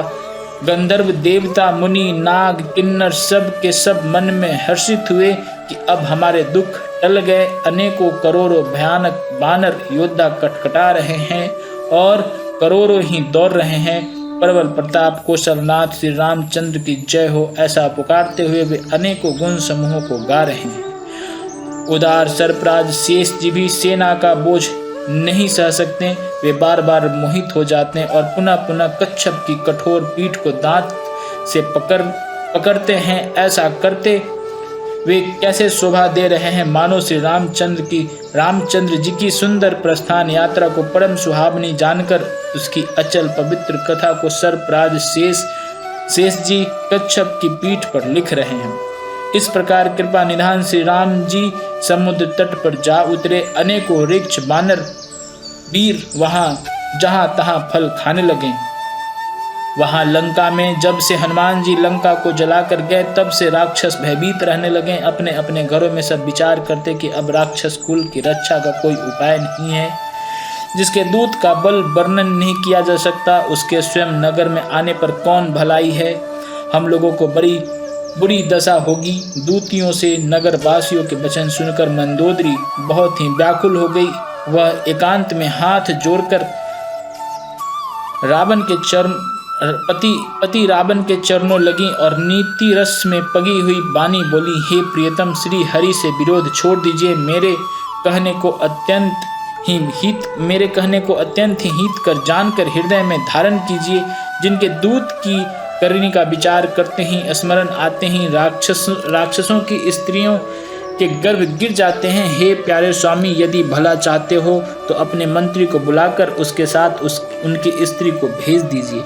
सीता आपके कुल रूपी कमलों के वन को दुख देने वाली जाड़े की रात्रि के समान आई है। हे नाथ सुनिए, सीता को दिए बिना शंभु और ब्रह्मा के ब्रह्मा के किए भी आपका भला नहीं हो सकता। श्री राम जी के बाण सर्पों के समूह के समान हैं और राक्षसों के समूह मेढक के समान हैं। जब तक वे इन्हें ग्रस नहीं लेते तब तक हठ छोड़कर उपाय कर लीजिए। मूर्ख और जगत प्रसिद्ध अभिमानी रावण कानों से उनकी वाणी सुनकर खूब हंसा और बोला, स्त्रियों का स्वभाव सचमुच ही डरपोक होता है। मंगल में भी भय करती हो। तुम्हारा मन हृदय बहुत ही कच्चा कमजोर है। यदि बानरों की सेना आवेगी तो बेचारे राक्षस उसे खाकर अपना जीवन निर्वाह करेंगे। लोकपाल भी जिसके डर से कांपते हैं उसकी स्त्री डरती हो, यह बड़ी हंसी की बात है। रावण ने ऐसा कहकर उसे हृदय से लगा लिया और ममता बढ़ाकर अधिक स्नेह दर्शाकर वह सभा में चला गया। मंदोदरी हृदय में चिंता करने लगी और पति पर विधाता प्रतिकूल हो गए हैं। जो ही वह सभा में जाकर बैठा उसने ऐसा खबर पाई कि शत्रु की सारी सेना समुद्र के उस पार आ गई है। उसने मंत्रियों से पूछा कि उचित सलाह कहिए, अब क्या करना चाहिए। तब वे सब हंसे और बोले कि चुप किए रहिए, इसमें सलाह की कौन सी बात है। आपने देवताओं और राक्षसों को जीत लिया, तब तो कुछ श्रम ही नहीं हुआ। फिर मनुष्य और बानर किस गिनती में है। मंत्री, वैद्य और गुरु, ये तीन यदि अप्रसन्नता के भय या लाभ की आशा से हित की बात न कहकर प्रिय बोलते हैं तो राज्य, शरीर और धर्म, इन तीन का शीघ्र ही नाश हो जाता है। रावण के लिए भी वही सहायता संयोग आ बनी। मंत्री उसे सुनाकर मुंह पर स्तुति करते हैं। इस समय अवसर जानकर विभीषण जी आए। उन्होंने बड़े भाई के चरणों में सिर नवाया। फिर वे सिर नवाकर अपने आसन पर बैठ गए। आज्ञा पाकर ये वचन बोले, हे कृपालु, जब आपने मुझसे राय पूछी है तो हे तात, मैं अपने बुद्धि के अनुसार आपके हित की बात कहता हूँ। जो मनुष्य अपना कल्याण, सुंदर यश, सुबुद्धि, शुभ गति और नाना प्रकार के सुख चाहता हो, वह हे स्वामी पर स्त्री के ललाट को चौथे के चंद्रमा की तरह त्याग दे। 14 भुवनों का एक ही स्वामी हो, वह भी जीवों से बैर करके ठहर नहीं सकता। जो मनुष्य गुणों का समुद्र या चतुर हो, उसे चाहे थोड़ा भी लोभ क्यों न हो तो भी क्या भला नहीं कहता। हे नाथ, काम, क्रोध, मद और लोभ ये सब नरक के रास्ते हैं। इन सब को छोड़कर श्री रामचंद्र जी को भजिए, जिन्हें संत भजते हैं। हे तात, राम मनुष्यों का राजा नहीं है, वे समस्त लोकों के स्वामी और काल के भी काल हैं। वे संपूर्ण ऐश्वर्य, यश, श्री, धर्म, वैराग्य एवं ज्ञान के भंडार भगवान हैं। वे निरामय, विकार रहित, अजन्मा, व्यापक, अजय, अनादि और अनंत ब्रह्मा हैं। उन कृपा के समुद्र भगवान ने पृथ्वी, ब्राह्मण, गौ और देवताओं का हित करने के लिए ही मनुष्य शरीर धारण किया है। हे भाई सुनिए, वे सेवकों को आनंद देने वाले, दुष्टों के समूह का नाश करने वाले तथा वेद और धर्म की रक्षा करने वाले हैं। बैर त्याग कर उन्हें मस्तक नवाइए। वे श्री रघुनाथ जी का शरणागत का दुख नाश करने वाले हैं। हे नाथ, उन प्रभु सर्वेश्वर को जानकी जी दे दीजिए और बिना ही कारण स्नेह करने वाले श्री राम जी को भजिए। जिसे संपूर्ण जगत से द्रोह करने का पाप लगा है, शरण जाने पर प्रभु उसका भी त्याग नहीं करते। जिनका नाम तीनों तापों को नाश करने वाला है, वे ही प्रभु भगवान मनुष्य रूप में प्रकट हुए हैं। हे रावण, हृदय में यह समझ लीजिए, हे दशशीष, मैं बार बार आपके चरणों लगाता हूँ और विनती करता हूँ कि मान, मोह और मद को त्याग कर आप कौशलपति श्री राम जी का भजन कीजिए। मुनि पुलत्स्य जी ने अपने शिष्य के हाथ यह बात कहला भेजी है। हे तात, सुंदर अवसर पाकर मैंने तुरंत ही वह बात प्रभु आपसे कह दी। माल्यवन नाम का एक बहुत ही बुद्धिमान मंत्री था। उसने उन विभीषण को वचन सुनकर बहुत सुख माना और कहा, हे तात, आपके छोटे भाई नीति विभूषण हैं। विभूषण जो कुछ कर रहे हैं उसे हृदय में धारण कर लीजिए। रावण ने कहा, ये दोनों मूर्ख शत्रु की महिमा बखान रहे हैं। यहाँ कोई है, इन्हें दूर करो ना। तब माल्यबंत तो घर लौट गया और विभीषण हाथ जोड़कर फिर कहने लगे, हे नाथ, पुराण और वेद ऐसा कहते हैं कि सुबुद्धि और कुबुद्धि सबके हृदय में रहती है। जहाँ सुबुद्धि है वहाँ नाना प्रकार की संपदाएं रहती हैं और जहाँ कुबुद्धि है वहाँ परिणाम में विपत्ति दुख रहती हैं। आपके हृदय में उल्टी बुद्धि आ बसी है, इससे आप हित को अहित, शत्रु को मित्र मान रहे हैं। जो राक्षस कुल के लिए काल रात्रि के समान है, उन सीता पर आपकी बड़ी प्रीति है। हे तात, मैं चरण पकड़कर आपसे भीख मांगता हूँ, विनती करता हूँ कि आप मेरा दुलार रखिए। श्री राम जी को सीता जी दे दीजिए जिसमें आपका अहित न हो। विभीषण ने पंडितों, पुराणों और वेदों द्वारा सम्मत वाणी से नीति बखान कर कही, पर उसने सुनते ही रावण क्रोधित होकर उठा और बोला कि रे दुष्ट, अब मृत्यु तेरे निकट आ गई है। अरे मूर्ख, तू जीता तो है, सदा मेरा जिलाया हुआ है, मेरे ही अंश से पल रहा है, पर हे मूर्ख पक्ष, तुझे शत्रु का ही अच्छा लगता है। अरे दुष्ट, बताना जगत में ऐसा कौन है जिसे मैंने अपनी भुजाओं के बल से न जीता हो। मेरे नगर में रहकर प्रेम करता है तपस्वियों पर। मूर्ख, उन्हीं से जा मिल और उन्हीं को नीति बता। ऐसा कहकर रावण ने उन्हें लात मारी, परंतु छोटे भाई विभीषण ने मारने पर भी बार बार उनके चरण ही पकड़े। शिव जी कहते हैं, हे उमा, संत की यह बड़ी बड़ाई है, यही महिमा है कि वे बुराई करने पर भी बुराई करने वालों की भलाई ही करते हैं। विभीषण जी ने कहा, आप मेरे पिता के समान हैं, मुझे मारा सो तो अच्छा किया, परंतु हे नाथ, आपका भला श्री राम जी के भजन में ही है। इतना कहकर विभीषण अपने मंत्रियों को साथ लेकर आकाश मार्ग में गए और सबको सुनाकर वे ऐसा कहने लगे, मैं श्री राम जी सत्य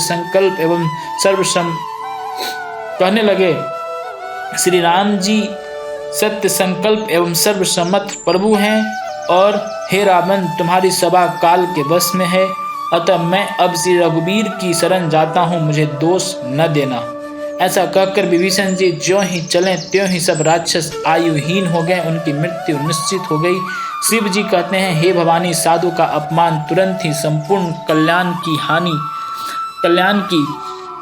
हानि कर देता है। रावण ने जिस क्षण विभीषण को त्यागा, उसी क्षण वह अभागा वैभव से हीन हो गया। विभीषण जी हर्षित होकर मन में अनेकों मनोरथ करते हुए श्री रघुनाथ जी के पास चले। वे सोचते जाते थे, मैं जाकर भगवान के कोमल और लाल वर्ण के सुंदर चरण कमलों के दर्शन करूंगा, जो सेवकों को सुख देने वाला है। जिन चरणों को स्पर्श पाकर ऋषि पत्नी अहल्या तर गईं, जो दंड कवन को पवित्र करने वाले हैं, जिन चरणों को जानकी जी अपने हृदय में धारण कर रखा है, जो कपट मृग के साथ पृथ्वी पर उसे पकड़ने को दौड़े थे, और जो चरण कमल साक्षात शिव जी के हृदय रूपी सरोवर में विराजते हैं। मेरा अहोभाग्य है कि उन्हीं को आज मैं देखूंगा। जिन चरणों की पादुकाओं में भरत जी ने अपना मन लगा रखा है, आज मैं उन्हीं चरणों को अभी जाकर इन नेत्रों से देखूंगा। इस प्रकार प्रेम सहित विचार करते हुए वे शीघ्र ही समुद्र के इस पार जिधर श्री रामचंद्र जी की सेना थी वहां आ गए। वानरों ने विभीषण को आते देखा तो उन्होंने जाना कि शत्रु का कोई खास दूत है। उन्हें पहरे पर ठहरा कर वे सुग्रीव के पास गए और उनको सब समाचार कह सुनाए। सुग्रीव ने श्री राम जी के पास जाकर कहा, हे रघुनाथ जी, सुनिए, रावण का भाई आपसे मिलने आया है। प्रभु श्री राम जी ने कहा, हे मित्र, तुम क्या समझते हो, तुम्हारी क्या राय है? वानरराज सुग्रीव ने कहा, हे महाराज सुनिए, राक्षसों की माया जानी नहीं जाती। यह इच्छा अनुसार रूप बदलने वाले छली न जाने किस कारण से आया है। जान पड़ता है यह मूर्ख हमारा भेद लेने आया है, इसीलिए मुझे तो यही अच्छा लगता है कि इसे बांध रखा जाए। श्री राम जी ने कहा, हे मित्र, तुमने नीति तो अच्छी विचारी, परंतु मेरा प्रण तो है कि शरणागत को भय को हर लेना। प्रभु के वचन सुनकर हनुमान जी हर्षित हुए और मन ही मन कहने लगे, भगवान कैसे शरणागत वत्सल शरण में आए हुए पर पिता की भांति प्रेम करने वाले हैं। श्री राम जी फिर बोले, जो मनुष्य अपने अहित का अनुमान करके शरण में आए हुए का त्याग कर देते हैं, वे पामर, क्षुद्र हैं और पापमय हैं। उन्हें देखने में भी हानि है, पाप लगता है। जिसे करोड़ों ब्राह्मणों की हत्या लगी हो, शरण में आने पर मैं उसे भी नहीं त्यागता। जीव ज्यों ही मेरे सम्मुख होता है त्यों ही उसके करोड़ों जन्मों के पाप नष्ट हो जाते हैं। पापी का यह सहज स्वभाव होता है कि मेरा भजन उसे कभी नहीं सुहाता। यदि वह रावण का भाई निश्चय ही दुष्ट हृदय का होता तो क्या वह मेरे सम्मुख आ सकता था? जो मनुष्य निर्मल मन का होता है वही मुझे पाता है। मुझे कपट और छल छिद्र नहीं सुहाते। यदि उसे रावण ने भेद लेने को ही भेजा है तब भी हे सुग्रीव अपने को कुछ भी भय या हानि नहीं है, क्योंकि हे सखे जगत में जितने भी राक्षस हैं लक्ष्मण क्षण भर में उन सब को मार सकता है। यदि वह भयभीत होकर मेरे शरण में आया है तो मैं उसे प्राणों की तरह रखूंगा। कृपा के धाम श्री राम जी ने हंसकर कहा, दोनों ही स्थितियों में उसे ले आओ। तब अंगद और हनुमान सहित सुग्रीव जी कृपालु श्री राम जी की जय हो कहते हुए चले। विभीषण जी को आदर सहित आगे करके बानर फिर वहां चले जहां करुणा की खान श्री रघुनाथ जी थे। नेत्रों का आनंद का दान देने वाले अत्यंत सुखद दोनों भाइयों को विभीषण जी ने दूर ही से देखा। फिर शोभा के धाम श्री राम जी को देखकर वे पलक मारना रोककर ठिठक कर स्तब्ध होकर एकटक देखते ही रह गए। भगवान की विशाल भुजाएं हैं, लाल कमल के समान नेत्र हैं और शरणागत के भय का नाश करने वाला सांवला शरीर है। सिंह के से कंधे हैं, सिंह के समान कंधे हैं। विशाल वक्ष स्थल, चौड़ी छाती अत्यंत शोभा दे रहा है। असंख्य काम देवों के मन को मोहित करने वाला मुख है। भगवान के स्वरूप को देखकर विभीषण जी के नेत्र में प्रेम आंसुओं का जल भराया। शरीर अत्यंत पुलकित हो गया और मन में धीरज धरकर उन्होंने कोमल वचन कहे, हे नाथ, मैं दशमुख रावण का भाई हूँ। हे देवताओं के रक्षक, मेरा जन्म राक्षस कुल में हुआ है। मेरा तामसी शरीर है, स्वभाव से ही मुझे पाप प्रिय है, जैसे उल्लू को अंधकार पर सहज स्नेह होता है। मैं कानों से आपका सुयश सुनकर आया हूँ कि प्रभु जन्म मरण के भय को नाश करने वाले हैं। हे दुखियों के दुख दूर करने वाले, शरणागत को सुख देने वाले श्री रघुवीर, मेरी रक्षा कीजिए, रक्षा कीजिए। प्रभु ने उन्हें ऐसा कहकर दंडवत करते देखा तो वे अत्यंत हर्षित होकर तुरंत उठे। विभीषण जी के दीन वचन सुनने पर प्रभु के मन को बहुत ही भाए। उन्होंने अपनी विशाल भुजाओं से पकड़कर उनको हृदय से लगा लिया। छोटे भाई लक्ष्मण सहित गले लगकर उनको अपने पास बैठाकर श्री राम जी भक्तों के भय को हरने वाले वचन बोले, हे लंकेश, परिवार सहित अपना कुशल कहो। तुम्हारा निवास बुरी जगह पर है, दिन रात दुष्टों की मंडली में बसते हो। ऐसी दशा में हे सखे तुम्हारी धर्म किस प्रकार निभता है? मैं तुम्हारी सब रीति जानता हूँ। तुम अत्यंत नीति निपुण हो, तुम्हें अनीति नहीं सुहाती। हे तात, नरक में रहना बड़म अच्छा है, परंतु विधाता दुष्ट का संग कभी न दे। विभीषण जी ने कहा, हे रघुनाथ जी, अब आपके चरणों का दर्शन कर कुशल से हूँ, जो आपने अपना सेवक जानकर मुझ पर दया की है। जब तक जीव की कुशल नहीं और न स्वप्न में भी उसके मन को शांति है, जब तक वह शोक के घर काम को छोड़कर श्री राम जी को नहीं भजता। लोभ, मोह, मत्सर, डाह, मद और मान आदि अनेकों दुष्ट तभी तक हृदय में बसते हैं जब तक कि धनुष, बाण और कमर में तरकस धारण किए हुए श्री रघुनाथ जी हृदय में नहीं बसते। ममता पूर्ण अंधेरी रात है जो राग द्वेष रूपी उल्लुओं को सुख देने वाली है। वह ममता रूपी रात्रि तभी तक जीव के मन में बसती है जब तक प्रभु आपका प्रताप रूपी सूर्य उदय नहीं होता। हे श्री राम जी, आपके चरणाबिंद दर्शन कर अब मैं कुशल से हूँ। मेरी भारी भय मिट गए। हे कृपालु, आप जिस पर अनुकूल होते हैं उसे तीनों प्रकार के भवशूल, आध्यात्मिक, आधि दैविक, आधि भौतिक ताप नहीं व्यापते। मैं अत्यंत नीच स्वभाव का राक्षस हूँ।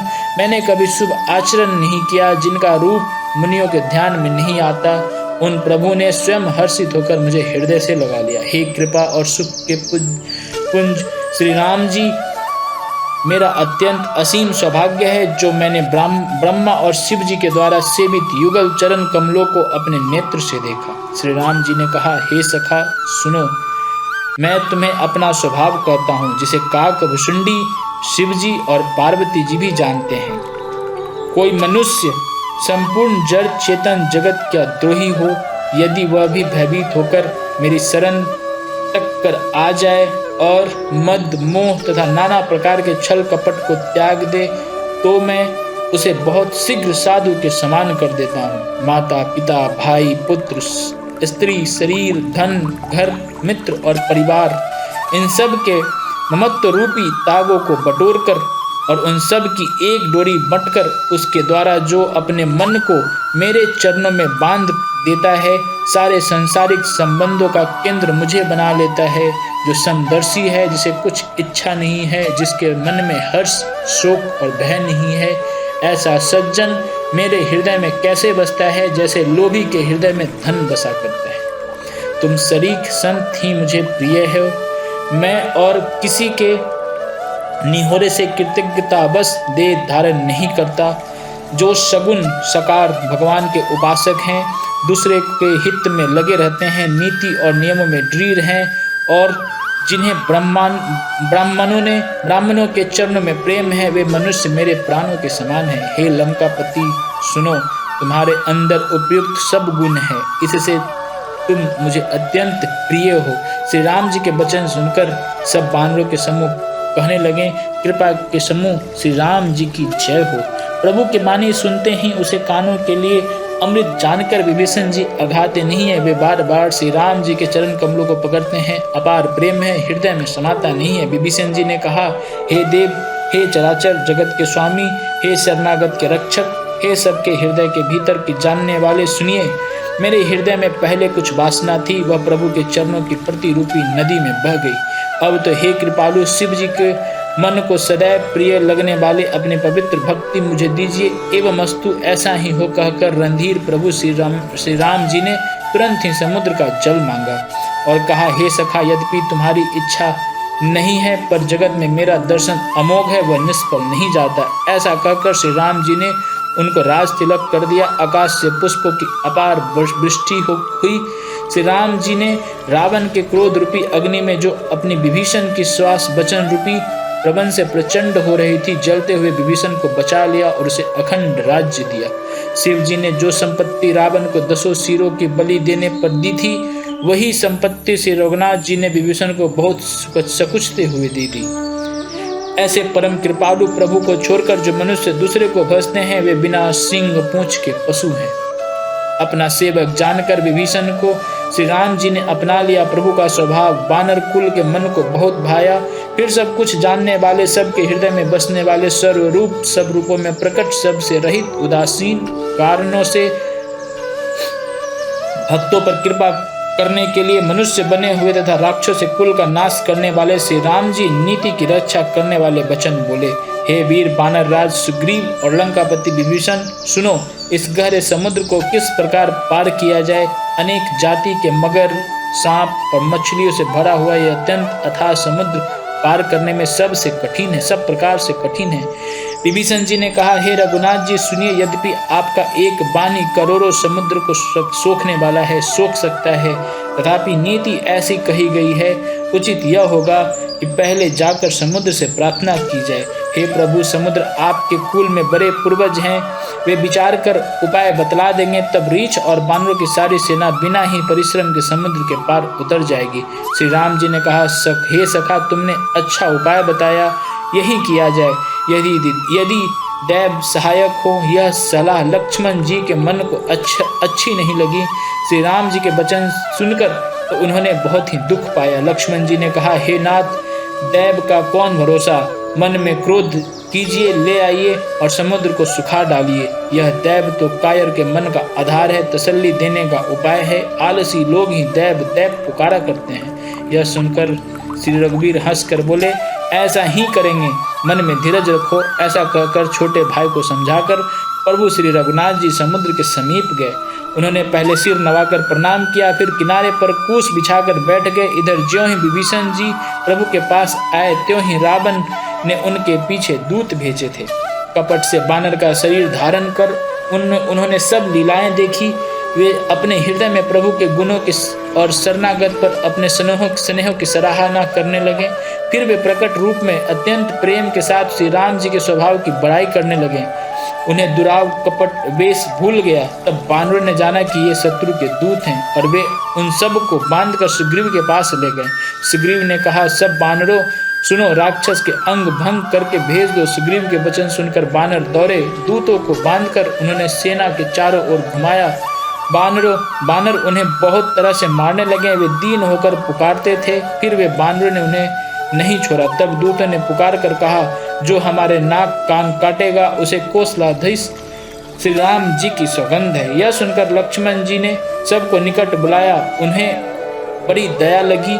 इससे हंसकर उन्होंने राक्षसों को तुरंत ही छुड़ा दिया और उनसे कहा, रावण के हाथ में यह चिट्ठी देना और कहना, हे कुल घातक, लक्ष्मण के शब्दों को संदेशों को बाँचो। फिर उस मूर्ख से जवानी यह मेरा उदार कृपा से भरा हुआ संदेश कहना कि सीता जी को देखकर उनसे श्री राम जी से मिलो, नहीं तो तुम्हारा काल आ गया है, समझो। लक्ष्मण जी के चरणों में मस्तक नवाकर श्री राम जी के गुणों की कथा वर्णन करते हुए दूत तुरंत ही चल दिए। श्री राम जी का यश कहते हुए वे लंका में आए और उन्होंने रावण के चरणों में सिर नवाए। दशमुख रावण ने हंसकर बात पूछी, अरे सुख, अपनी कुशल क्यों नहीं कहता? फिर उस विभीषण का समाचार सुना, मृत्यु जिसके अत्यंत निकट आ गई है। मूर्ख ने राज्य करते हुए लंका को त्याग दिया। अभागा अब जौ का कीड़ा घुन बनेगा। जौ के साथ जैसे घुन भी पीस जाता है, वैसे ही नर बानरों के साथ वह भी मारा जाएगा। फिर भालू और बानरों की सेना का हाल कह, जो कठिन काल की प्रेरणा से यहाँ चली आई है और जिनके जीवन का रक्षक कोमल चित्त वाला बेचारा समुद्र बन गया है। फिर उन तपस्वियों की बात बता जिनके हृदय में मेरा बड़ा डर है। उनसे तेरी भेंट हुई या वे कानों से मेरा सुयश सुनकर ही लौट गए? शत्रु सेना का तेज और बल बताता क्यों नहीं? तेरा चित्त बहुत ही चकित मौचका सा हो रहा है। दूत ने कहा, हे नाथ, आपने जैसे कृपा करके पूछा है वैसे ही क्रोध छोड़कर मेरा कहना मानिए। जब आपका छोटा भाई श्री राम जी से जाकर मिला, तब उसके पहुंचते ही श्री राम जी ने उसको राज तिलक कर दिया। हम रावण के दूत हैं, यह कानों से सुनकर बानरों ने हमें बांधकर बहुत ही कष्ट दिए, यहाँ तक कि वे हमारे नाक कान काटने लगे। श्री राम जी की शपथ दिलाने पर कहीं हमको छोड़ा। हे नाथ, आपने श्री राम जी की सेना पूछी, सो वह तो 100 करोड़ मुखों से भी वर्णन नहीं की जा सकती। अनेकों रंगों के भालू और बानरों की सेना है, जो भयंकर मुख वाले, विशाल शरीर वाले और भयानक हैं।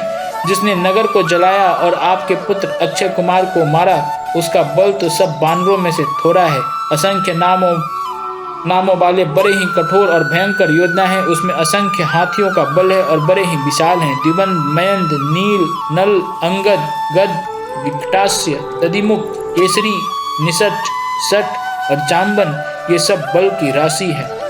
ये सब बानर बल में सुग्रीव के समान है और इनके जैसा एक दो नहीं करोड़ों हैं। उन बहुत सौ को गिन ही कौन सकता है। श्री राम जी की कृपा से उनमें अतुलनीय बल है। वे 3 लोकों को तृण के समान तुच्छ समझते हैं।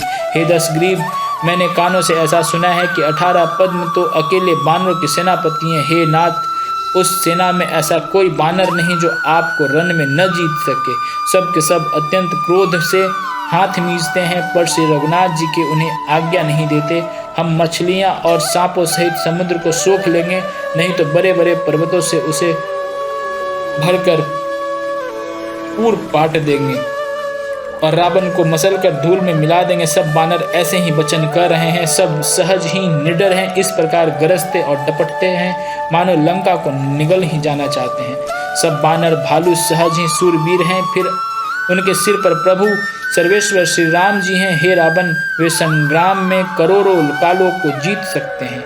तब श्री रामचंद्र जी के तेज, सामर्थ्य, बल और बुद्धि की अधिकता को लाखों शेष भी नहीं गा सकते। वे एक ही बाण से सैकड़ों समुद्र को सोख सकते हैं। परंतु नीति निपुण श्री राम जी ने नीति की रक्षा के लिए आपके भाई से उपाय पूछा।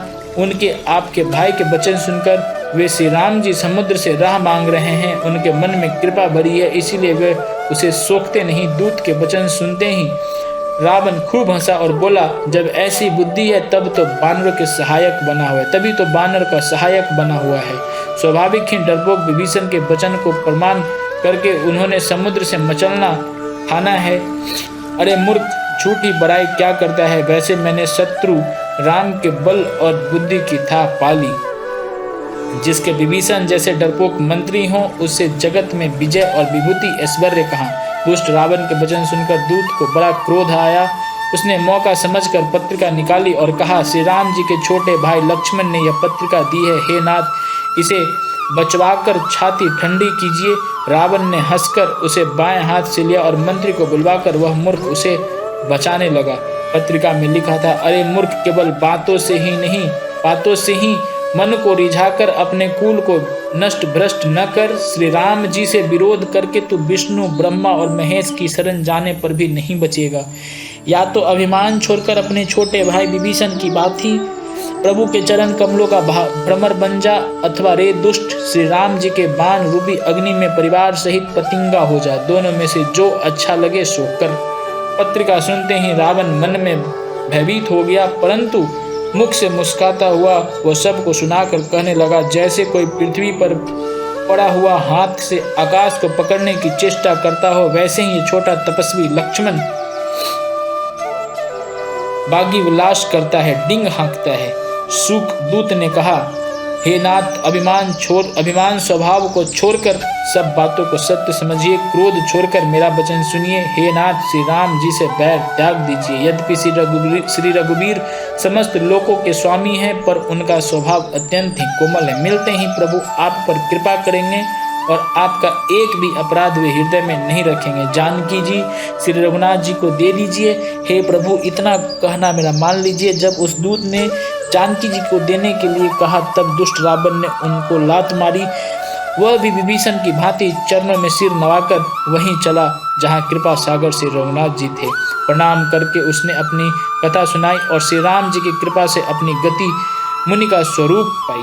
शिव जी कहते हैं, हे भवानी, वह ज्ञानी मुनि था, अगस्त्य ऋषि के शाप से राक्षस हो गया था। बार बार श्री राम जी के चरणों की वंदना करके वह मुनि अपने आश्रम को चला गया। इधर 3 दिन बीत गए, किंतु जर समुद्र विनय नहीं मानता। तब श्री राम जी क्रोध सहित बोले, बिना भय के प्रीति नहीं होती। हे लक्ष्मण, धनुष बाण लाओ, मैं अग्नि बाण से समुद्र को सोख डालूं। मूर्ख से विनय कुटिल के साथ प्रीति स्वाभाविक ही, कंजूस से सुंदर नीति उदारता का उपदेश, ममता में फंसे हुए मनुष्य से ज्ञान की कथा, अत्यंत लोभी से वैराग्य का वर्णन, क्रोधी से सम शांति की बात और कामी से भगवान की कथा, इनका वैसा ही फल होता है जैसा उसर में बीज बोने से होता है। अर्थात उसर में बीज बोने की भांति यह सब व्यर्थ जाता है। ऐसा कहकर श्री रघुनाथ जी ने धनुष चलाया। यह मत लक्ष्मण जी के मन को बहुत अच्छा लगा। प्रभु ने भयानक अग्नि बाण संधान किया, जिससे समुद्र के हृदय के अंदर अग्नि की ज्वाला उठी। मगर, सांप तथा मछलियों के समूह व्याकुल हो गए। जब समुद्र ने जीवों को जलते देखा, तब सोने के थाल में अनेकों मणि और रत्नों में भरकर अभिमान छोड़कर वह ब्राह्मण के रूप में आया। काकभुसुंडी जी कहते हैं, हे गरुड़ जी सुनिए, चाहे कोई करोड़ों उपाय करके सींचे, पर केला तो काटने पर ही फलता है। नीच विनय से नहीं मानता, वह डांटने पर ही झुकता है, रास्ते पर आता है। समुद्र ने भयभीत होकर प्रभु के चरण पकड़कर कहा, हे नाथ, मेरे सब अवगुण दोष क्षमा कीजिए। हे नाथ, आकाश, वायु, अग्नि, जल और पृथ्वी, इन सब की रक्षा, इन सब की करनी स्वभाव से ही जड़ है। आपकी प्रेरणा से माय ने इन्हीं सृष्टि के लिए उत्पन्न किया है। सब ग्रंथों ने यही गाया है, जिसके लिए स्वामी की जैसी आज्ञा है वह उसी प्रकार रहने में सुख पाता है। प्रभु ने अच्छा किया जो मुझे शिक्षा दंड दी, किंतु मर्यादा जीवों का स्वभाव ही आपकी ही बनाई हुई है। ढोल, गंवार, शूद्र, पशु और स्त्री, ये सब शिक्षा के अधिकारी हैं। प्रभु के प्रताप से मैं सूख जाऊंगा और सेना पार उतर जाएगी। इसमें मेरी बड़ाई नहीं, मेरी मर्यादा नहीं रहेगी। तथापि प्रभु की आज्ञा अपेल है, अर्थात आपकी आज्ञा का उल्लंघन नहीं हो सकता, ऐसा वेद गाते हैं।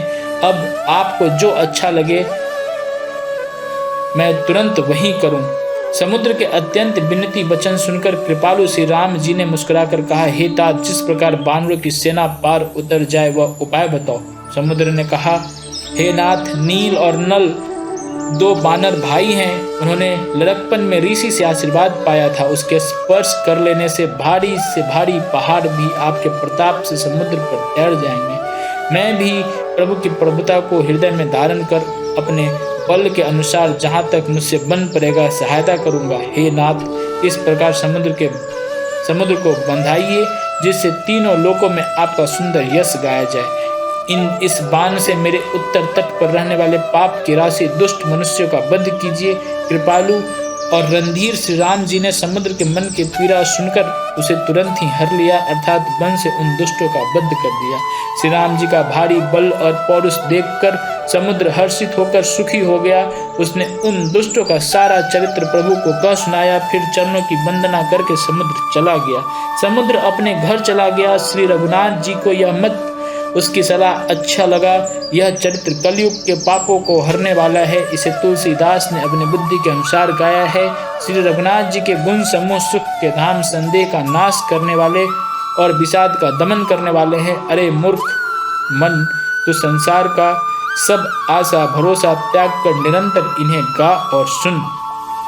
श्री रघुनाथ जी का गुणगान संपूर्ण सुंदर मंगलों का देने वाला है। जो इसे आदर सहित सुनेंगे वे बिना किसी जहाज अन्य साधन के ही भव सागर को तर जाएंगे। कलयुग के समस्त पापों का नाश करने वाले श्री रामचरितमानस का यह 5वां सोपान समाप्त हुआ। सुंदर कांड समाप्त। बोलो सियावर भगवान रामचंद्र की जय। पवन सुत हनुमान की जय। उमापति महादेव की जय। श्री हनुमते नमः। श्री हनुमान चालीसा। श्री गुरु चरण सरोज रज निज मन मुकुर सुधारी। बरनउँ रघुबर विमल जसु जो दायक फलचारी। बुद्धिहीन तनु जानिकै सुमिरो पवन कुमार। बल बुद्धि विद्या देहु मोहि हरहु कलेश विकार। जय हनुमान ज्ञान गुण सागर। जय कपीस तिहुँ लोक उजागर। रामदूत अतुलित बल धामा। अंजनी पुत्र पवन सुत नामा। महावीर विक्रम बजरंगी। कुमति निवार सुमत के संगी। कंचन बरन बिराज सुबेसा। कानन कुंडल कुंचित केसा। हाथ बज्र और ध्वजा विराजय। कांधे मूज जनेऊ साजे। शंकर सुवन केसरी नंदन। तेज प्रताप महाजगवंदन। विद्यावान गुणी अति चातुर। राम काज करिबे को आतुर। प्रभु चरित्र सुनबे को रसिया। राम लखन सीता मन बसिया। सूक्ष्म रूप धरि सियहि दिखावा। विकट रूप धरि लंका जरावा। भीम रूप धरि असुर संहारे। रामचंद्र जी के काज सवारे। लाए सजीवन लखन जियाए। श्री रघुबीर हरि सुर लाए। रघुपति किन्ही बहुत बड़ाई। तुम मम प्रिय भरत ही संभाई। सहस बदन तुम रोजस गावे। अस कई श्रीपति कंठ लगावे। सनकादिक ब्रह्मादि मुनीसा। नारद सारद सहित अहिसा। जम कुबेर दिगपाल जहाँ ते। कवि कोविद कह सके कहाँ ते। तुम उपकार सुग्रीव ही कीन्हा। राम मिलाए राजपद दीन्हा। तुमरो मंत्र विभीषण माना। लंकेश्वर भय सब जग जाना। जुग सहस्त्र जोजन पर भानु। लिली होताही मधुर फल जानो। प्रभु मुद्रिका मेली मुख माही। जल्दी लांगे अचरज नाही। दुर्गम काज जगत के जेते। सुगरम अनुरत तुमरे तेते। राम द्वारे तुम रखवारे। होत न आज्ञा बिन पैसारे। सब सुख लहे तुम्हारी सरना। तुम रक्षक काहू को डरना। आपन तेज सम्हारो हाँपे। तीन लोक हाँकते कांपे। भूत पिशाच निकट नहीं आवे। महावीर जब नाम सुनावे। नासै रोग हरे सब पीरा। जपत निरंतर हनुमत बीरा। संकट ते हनुमान छुड़ावे। मन क्रम वचन ध्यान जो लावे। सब पर राम तपस्वी राजा। तिनके काज सकल तुम साजा।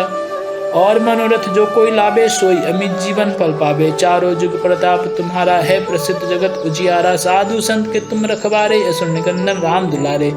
अष्ट सिद्धि नवनिधि के दाता। असबर दीन जान की माता। राम रसायन तुमरे पासा। सदा रहो रघुपति के दासा। तुमरे भजन राम को पावे। जन्म जन्म के दुख बिसरावे। अंत काल रघुबर पुर जाई। जहाँ जन्म हरि भक्त कहाई। और देवता चित न धरई। हनुमत से सर्व सुख करई। संकट कटे मिटे सब पीरा। जो सुमरे हनुमत बलबीरा। जय जय जय हनुमान गोसाई। कृपा करो गुरुदेव की नाई। जो सतवार पाठ कर कोई। छूटे बंदी महासुख होई। जो यह पर हनुमान चालीसा। होय सिद्धि साखी गौरीसा। तुलसीदास सदा हरि चेरा। की जय नाथ हृदय हम डेरा। पवन तनय संकट हरन।